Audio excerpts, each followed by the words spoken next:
Okay. You know, these issues of mobile telephony and of the internet with regards data usage, and they just keep complaining and hoping that Airtel will, you know, do something quick with regards, you know, fixing all those issues, because you've had a lot of cases of some of your customers porting to other networks because of connectivity. Some have complained that since they've been in Abuja for the summit, they've not been able to make clear calls using their Airtel network.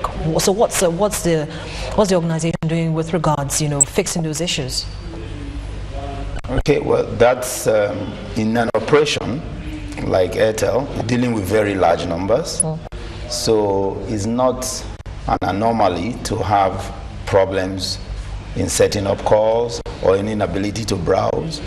They are typically short-term, they are location-based. Probably, I don't know where, I'm using Airtel now and I've been browsing with it all over. There are handset issues. You could also be maybe on the ground in the car park, and at that time your session may time out, etc.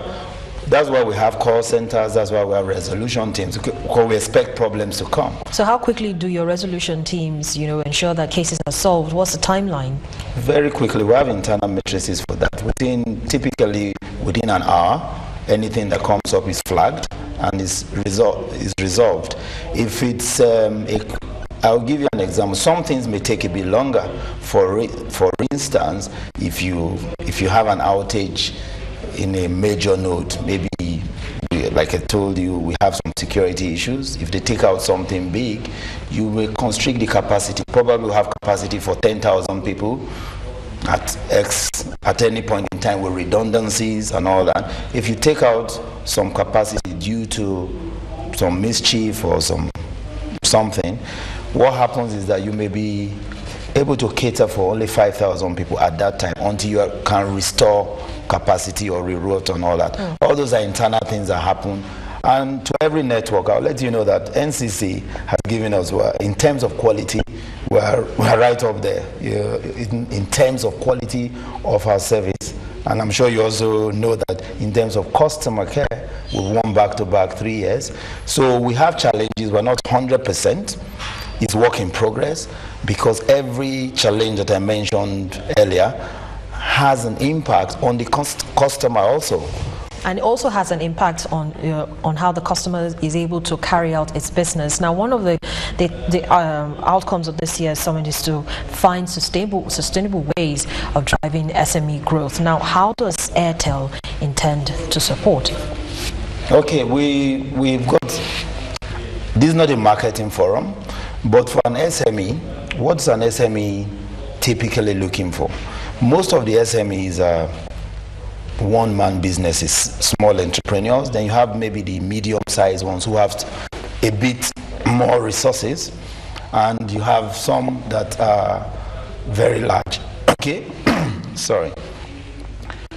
Typically, affordability is a big challenge, because if you look at the disposable income of people who want to set up businesses, it's very little, and they don't have access to banking finances.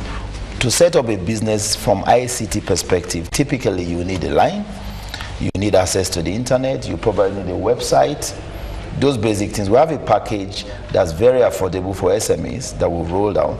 So for instance, you want to start Harriet & Co.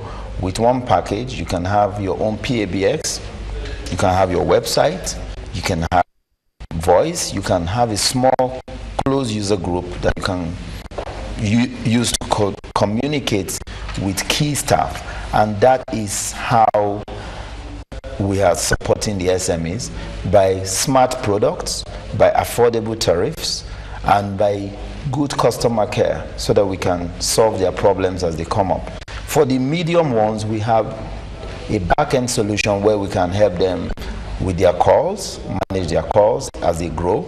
So we have a very robust plan in place for SMEs, I assure you. Okay, so in the very near future, in the short to medium term, we're expecting to see a lot, you know, with regards the use of ICT, promoting business and ensuring that businesses remain competitive, whether they're private or in the public sector. But what will Airtel be doing with regards to that? Could you just tell us in about 45 seconds or less? Currently, you know, you're looking at more of the consumer business. That's what most people know about.